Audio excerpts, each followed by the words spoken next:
What is going on, guys? I haven't seen you guys in a while. I haven't done any videos.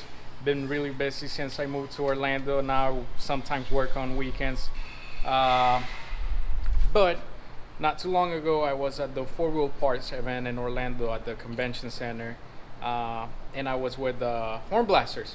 So the HornBlasters is in the Jeep and finally running. So my girlfriend's brother Frank is coming over for Hurricane Dorian. He's gonna stay here with us. It's not raining yet, but he hasn't heard the HornBlasters yet. So I'm just gonna go open for him. We're gonna go hide the camera. I'm gonna tell him that he needs to help me, and we're just gonna scare him. Let's take a look how that goes.